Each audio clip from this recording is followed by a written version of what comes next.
Safe FootJoy come out with a claim and say number one again on the PGA Tour this week. They should also claim the players that did not make the cut with their shoe. Exactly. Let's do, instead of what's in the bag for the winner, WITB, the guy who finished DFL. Yes, and what was the most commonly used driver for guys that were trunk slamming on Friday afternoon? Here's the most common bag of guys that, Hello, friends, and thanks for being here. It's episode number 52 of No Putts Given, and today we're taking a look at what really goes into a $500 driver. We break it down. Coming up. Let's get it. Let's get it.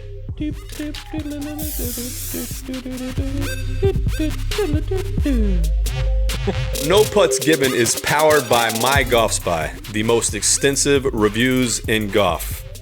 Before you buy, MyGolfSpy. 9 million readers do it every year. Check us out.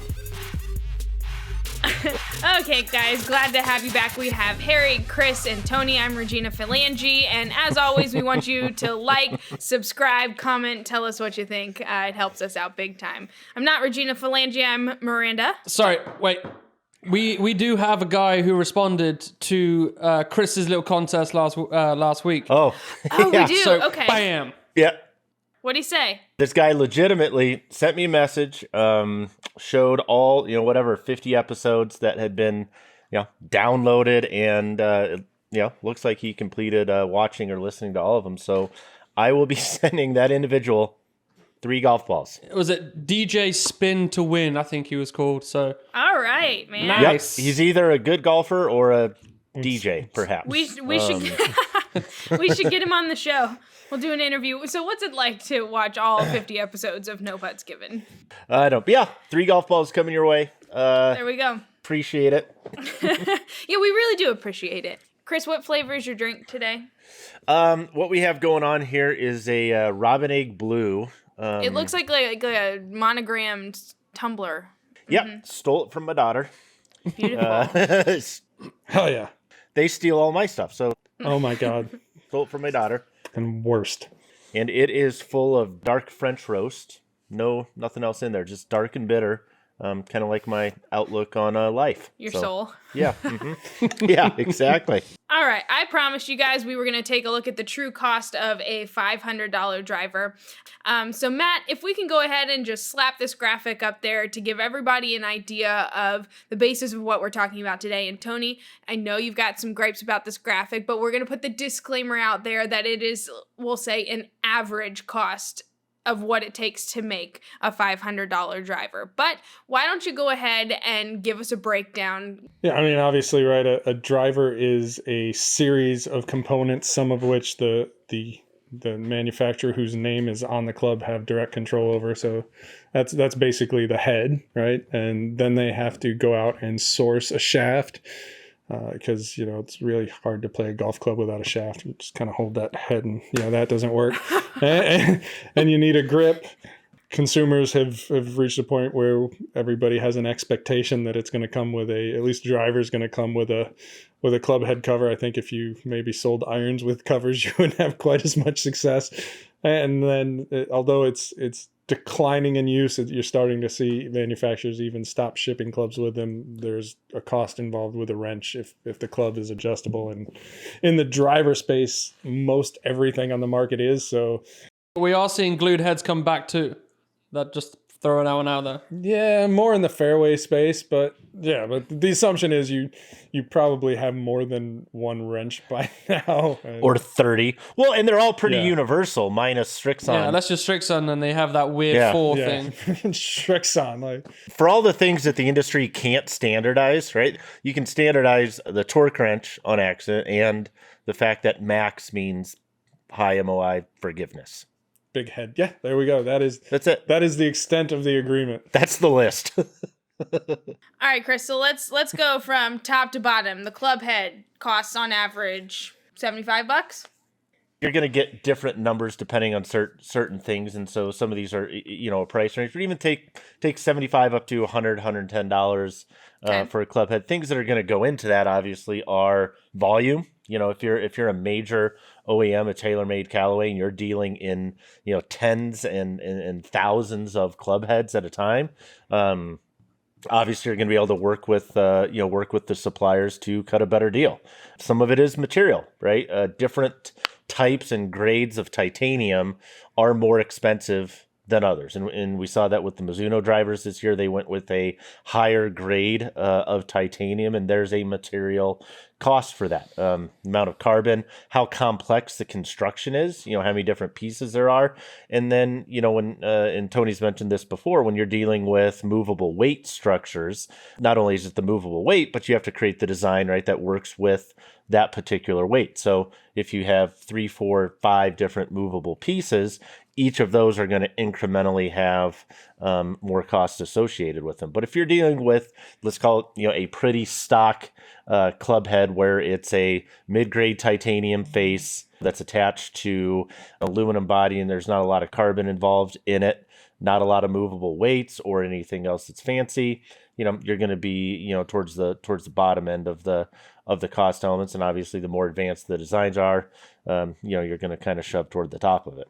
Okay. Yeah, that's the simple thing is complexity equals cost and cost equals complexity in some senses. But so the more you've got going on. So if you take like a kind of what drivers used to look like, right? Just this chunk of metal and it's all titanium construction, and you don't have anything that moves on the sole, and there's no complexity in the shaping, and you don't have multi materials and wraparound crowns like Cobra's doing. That's going to be pretty cheap to produce on a relative basis. And you start to look at things like, again, wraparound crowns, or Callaway has added jailbreak bars, for example. So now you've got to put kind of pieces inside the club and movable weights. And so a lot of factors influence the cost of a club head for sure. So I think if we look at that graphic, that's probably where the biggest range is. And For sure it is. Did some quick math last night based on what we know these drivers get sold to retailers for, because that's one thing we have to keep in mind too, right? When we say a $500 driver, it's really closer to a $325 driver, because that's for the most part, manufacturers aren't selling it to you, they're selling it to the retailer. So that's kind of where they make their money. So you factor all in, the ceiling on what it costs to produce in terms of the parts, right? Let's not discount the fact that you have to pay people to create these designs and all the other things that go into it is probably $125 on the upper end. Okay.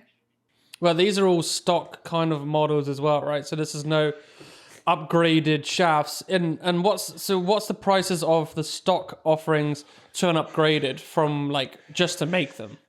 What's the difference? Like $5? To make them, as I understand it, it's not a huge gap. Again, it's materials, it's tolerances, it's economies of scale. More complex constructions with the sort of the premium aftermarket stuff, right? Again, cost and complexity. The actual, if you're asking like, hey, how much did it cost? Pick an OEM to buy this shaft from the shaft manufacturer. As little as possible. Yeah, and it's $20 would probably again be the high end of the range, and it can vary year to year too. If I'm a shaft manufacturer, I'm going to give you my graphite shaft for your flagship driver for X, if I can also outfit your entire iron lineup with my steel stuff, right? So Project X is a great example of that, where they have a little more, I would estimate, flexibility in pricing than the others. Fujikura, for example, is not in a position to own an iron lineup from top to bottom for a manufacturer. Nope. Right? You have to have those steel offerings. The other factor that comes into play is a couple conditions. Sometimes you have sort of a hot new product that you want to get into a lot of lineups. And so if you have that situation, like I want this shaft out in the world, you might be willing to cut a deal. I think another good example with the Sub-Zero and the Aldila Rogue White.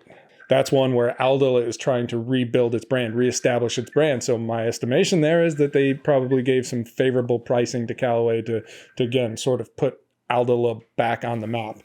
And the other scenario that happens is like, oh my God, we got a ton of these shafts we kind of need to get rid of, so we'll give you a pretty good deal to take them off our hands. So those are like the factors that influence the actual cost of the shaft above and beyond like what it costs to make or sell it. Okay, well, let's bring it back. So if we're looking at the total cost of a club, we're saying anywhere from $90 to $125.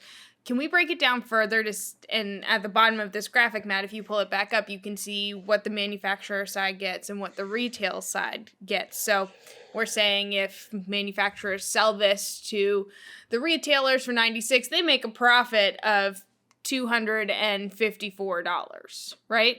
Does that seem outrageous? Well, so I mean that's right. That's part of the question, and here are the dynamics. And to be clear, we're not saying that this is inappropriate or predatory pricing or anything like that, because that's the reality of everything we have, right? If you were to take down the components of a car that you drive and look at what Toyota pays for each of the pieces and how it gets it, right? You just start to see where the costs come from and why they are what they are. And the reason I want to give that little background is because, like I said, whether it's $100, $125, whatever the case is, and like Tony said, that $500 driver probably comes in the door to the retail shop at $325. So they're going to make, say $175 at most, maybe in that 30-35% range on that particular club. When you consider that number, right? If you took something just like that particular driver, right? And you look at like DTC companies, look at like a sub 70, if you had all the same technology and all the same parts and pieces, and I could take this driver and sell it to you for $325, or I could take that exact same driver and sell it to you through a retailer for $500. I'm as a manufacturer, I'm still making the same amount. I'm still making that $175, $200, whatever it is. But now the consumer's going, I can get something basically on 35% off by going directly through that particular OEM. When companies are trying to find other ways to be more profitable, try to eke out any more dollars that they can, because the golf industry really isn't necessarily that profitable of an industry, you have a 35% growth opportunity by simply dealing directly with the consumer. When you see all these sales go on, say Dick's Sporting Goods are directly getting their stuff from the manufacturers now, I believe. And that kind of thing, you're eliminating the middleman, like Chris said. But then you see that they put them on for like, I think it was $400 for their driver this year, something around there. And then maybe a year later, you're seeing it go for $225, $250. It kind of annoys me a lot just in the golf industry that, hey, here's this $500 driver, but in about 3 years, we can sell it for about half the price. And they're still probably making a little bit of profit in it. Well, ideally, you manage your inventories, and certainly they've gotten a lot better than that over the years. Better at controlling that and hitting projections so that, when the new driver comes out, there aren't a million of them to sell at a discount price of the old ones.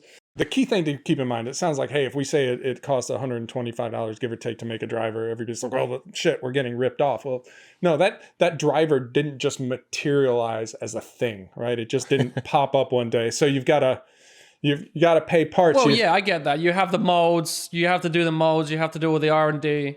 So that $254 profit that we're seeing on the graphic doesn't go into the pockets of the manufacturers. They have to pay their staff, they have to pay their facilities, and everything else that business owners have to pay.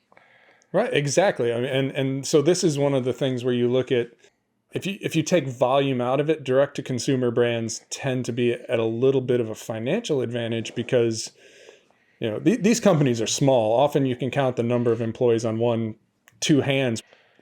These smaller companies don't have an HR department. They don't have a full-scale accounting department. They don't they don't have an E-suite where we can argue over how many vice presidents are absolutely necessary to successfully operate a company. But smaller brands don't have that whole wing of the building dedicated to those kind of people. So the sort of the operational business costs of everything it takes to run a large business are are built into the cost of those drivers, and you have to recuperate them.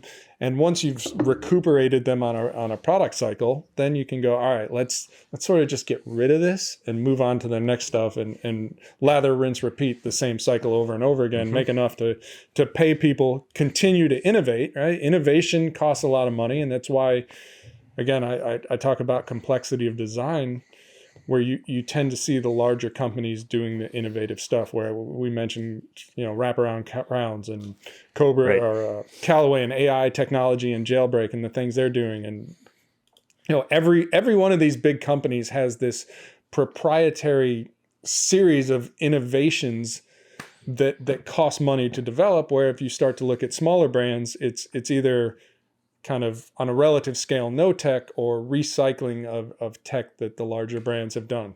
It's trickle down tech, right? I mean, Exactly. you have to wait, and that's why DTCs tend to lag a little bit behind on the design and the R&D part, because, again, in all fairness, I know we harp on some of the large companies for things that maybe don't align with how we feel consumers should be treated all the time. But you have to understand, if you don't have these big companies with, that are putting $50-60 million a year into R&D, who else is pushing these designs forward? Who else is, for every 10-20 bad ideas they have or that didn't work out, there is one, right, that they eventually get to that ends up pushing the industry forward, which eventually trickles down to other DTC companies. And like I said, we get wraparound crowns, we get carbon fiber construction, we get different types of metals that they're able to find. You need these companies that are willing to spend the money to push those items forward. And whether or not that's better for you as a consumer, that's the kind of the crux of the matter, right? I mean, you can wait till the end of a generation of an iPhone and get it for free, or you can pay $1,100-$1,200 for it right when it comes out. And there's always going to be a cost for people that are early adopters. 24 million golfers, whatever, out there. And companies know that their next release is really going to be dependent on that 6 million core golfers that are willing to pay that initial price to get the latest technology. I know the consumer got pissed because of companies were bringing out new products every 6 months or whatever it was, maybe even less than that. Sometimes, yeah. So they were like, well, I've just bought this and I've hit it 4 times and now you telling me to go get a new one. And I know that's slowed down and that kind of stuff, but that kind of strategy just annoys me. Well, but they don't put a gun to your head and say you have to buy the new one. No, they don't, but Be an interesting marketing strategy.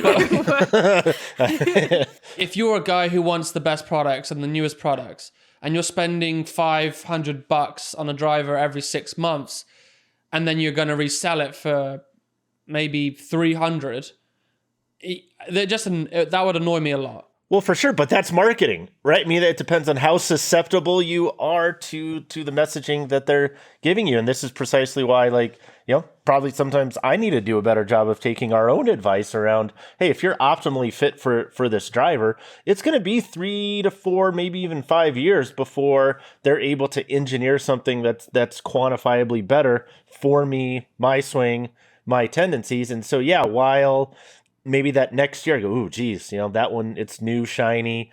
It's got, I don't know, turbulators or whatever. Flux capacitor. In point of fact, our testing would indicate that I probably don't need to be that enthralled with that particular driver, but that's the human element, right? And that's why these companies do spend the amount of money they do on marketing and convincing you that, hey, you're leaving a little performance on the table if you're not gonna shell out that $500 this year for this new driver that has this one additional feature. Do you think that they should have more restrictions on what they put out into commercials? Regarding, I think in Asia, they have you can't say certain things if it doesn't do that thing.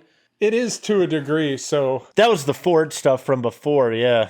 Yeah. That was around the use of Fords, but in general, everybody, it's funny. You see commercials, and several years ago, it was like, oh, they're lying. And, you sit down and talk to the guys in the marketing department, the guys that are effectively being accused of lying in their ads.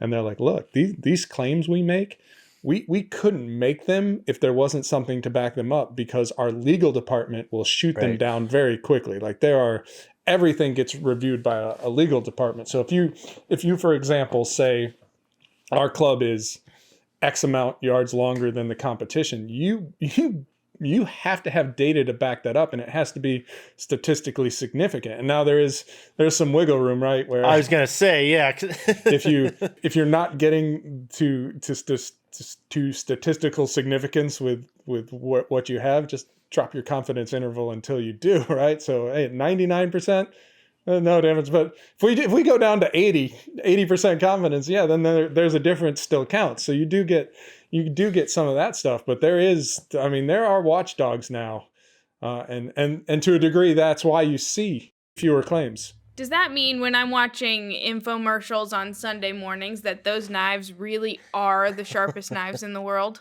Yes. Well, that's a different world. I don't know. Order your I'm money just back. kidding. Or is this the juiciest burger you've ever tasted? Right. It's world's best coffee.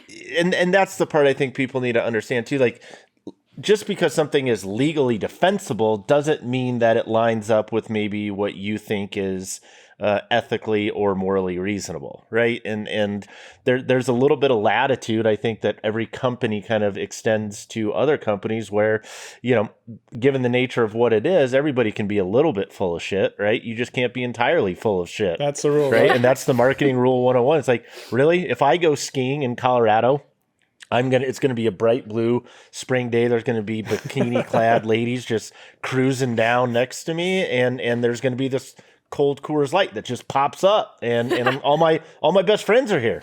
And then some country dude, Luke Bryan, shows up and has a concert, and that was just Wednesday. That's it, right? And nobody looks so, oh, Coors Light, you guys are a bunch of liars. I went skiing. That never happened. So we get that, right? But that, again, in I guess in kind of a backhanded way, it really is the reason in part that we exist, right? Because I don't want to trust what Callaway says about that driver, what maybe TaylorMade says about that driver, what this company says about that, or maybe I do want to trust it, but I need some way to verify that actually is the case. And so, that's why we test how we test, and that's why ultimately why we do what we do is to help consumers navigate that, because there's that human element. Like you said, everybody wants, if you want the latest, the greatest, the best, you're inclined to go, ooh, yeah, that new model, that looks pretty dang good. But do I really need it? The thing to keep in mind, whether it's commercial, especially in commercials or whatever the claim is, right? I've joked about this for years, and even joked with some of the guys making the claims is, everybody is number one at something. You just have to figure out what it is and frame it appropriately. So the one you see a lot of now, right? It like used Chris to be is number one at analogies. right. Yeah, exactly. But I'm the undisputed industry leader, according to me. pick the club, the ball, the widget, right? The number one Right. whatever on the PGA Tour. That is the claim you want to be able to make.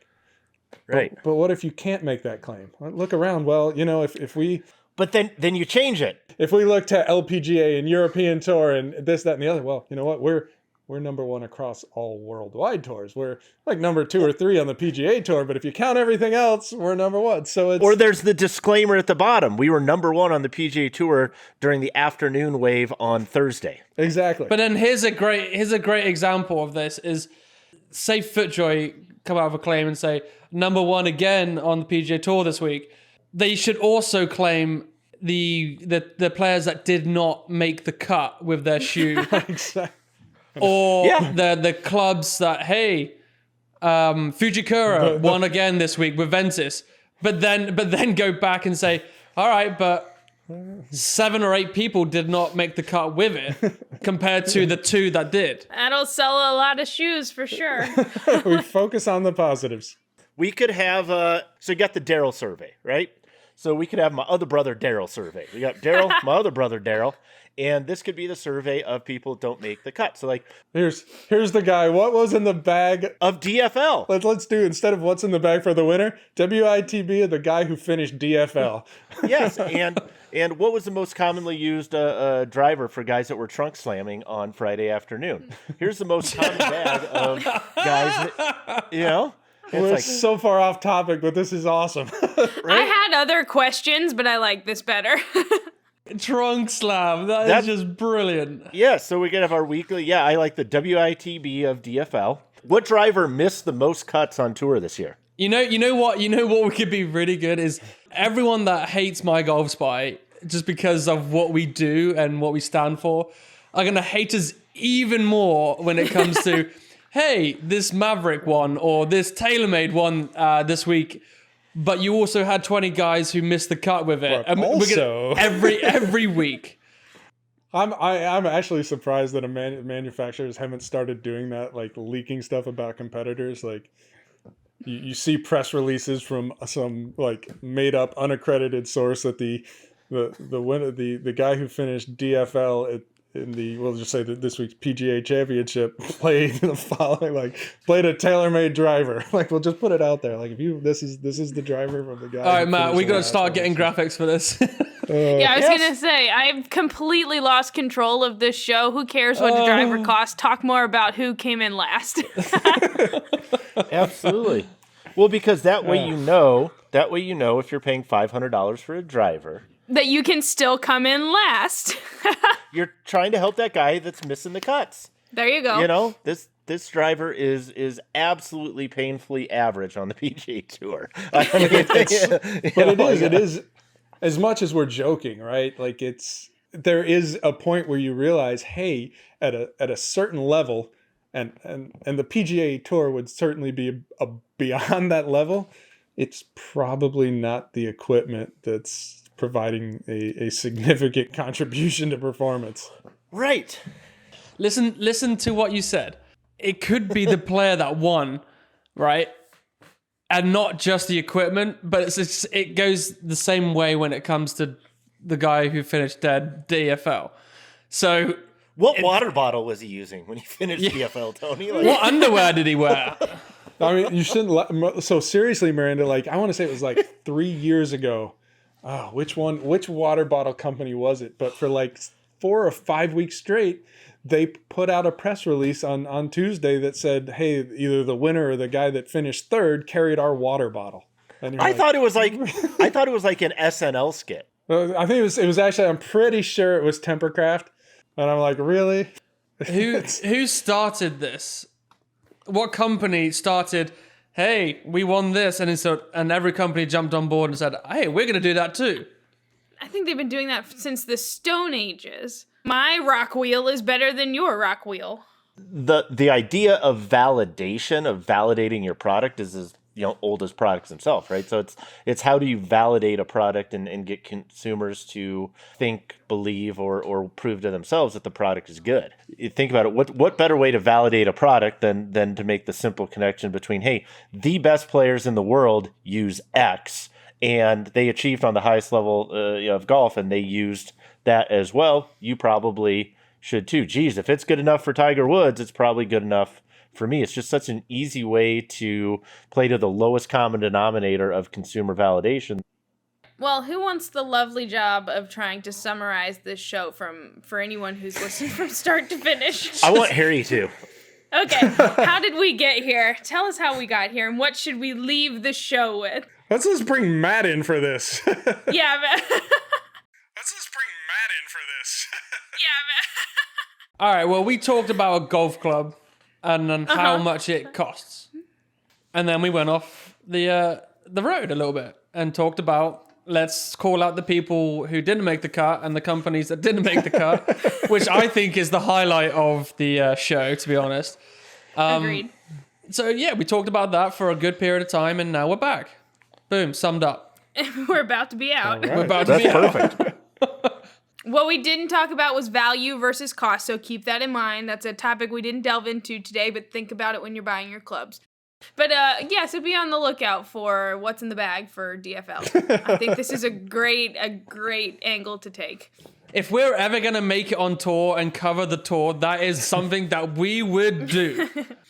It'd be like this perfect week would come together where like the winner's bag minus spec adjustments here and there was absolutely identical to the guy who finished DFL. Like they all have exactly the same equipment in their bag. And Well, maybe, 53% of people that made the cut wore the shoe.